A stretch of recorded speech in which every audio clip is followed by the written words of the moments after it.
বাংলাদেশ ভারত সীমান্তে বিএসএফ এর বর্বরতা যেন থামছেই না। এবার সেই নিষ্ঠুরতার শিকার হয়েছেন মানসিকভাবে অসুস্থ এক বৃদ্ধ।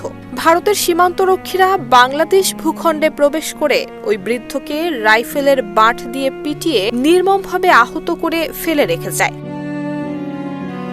ভুক্তভোগী বৃদ্ধ আলী আকবর জানান, প্রাকৃতিক ডাকে সাড়া দিতে ঘর থেকে বেরিয়েছিলেন। সীমান্তের কাছাকাছি গেলেই বিএসএফ সদস্যরা তেড়ে আসে। তিনি সীমান্ত অতিক্রম না করলেও তাকে বেধড়ক পেটানো হয়।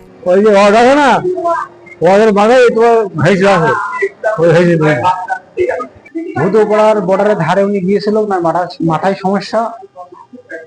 তারপরে ওখানে বিএসএফ ওনাকে নাকি রাইফেলের বাট দিয়ে গুঁতো মেরেছে।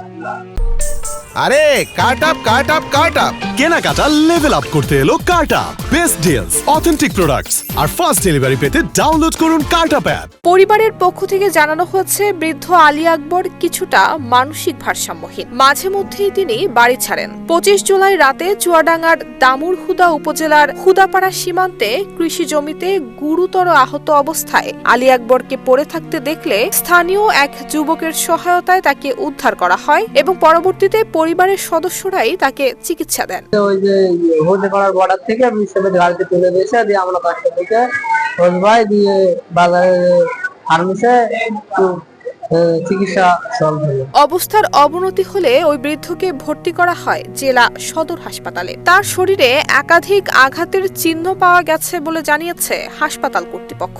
পেশেন্ট যখন এসেছে, আমরা যখন পেশেন্টকে পেয়েছি, পেশেন্টের তার ডান পায়ে, হাঁটুতে এবং তার বাম হাতে অলরেডি তারা সেলাই করে নিয়ে এসছে। তো আমরা এখানে সেজন্য সেলাই তো আর আমাদের এখানে দেওয়া লাগেনি, আমরা এখানে তাকে প্রাথমিক চিকিৎসা দিয়ে পেশেন্টকে ভর্তি রেখেছি। নুসরাত জাহান মেহেক, ঢাকা পোস্ট।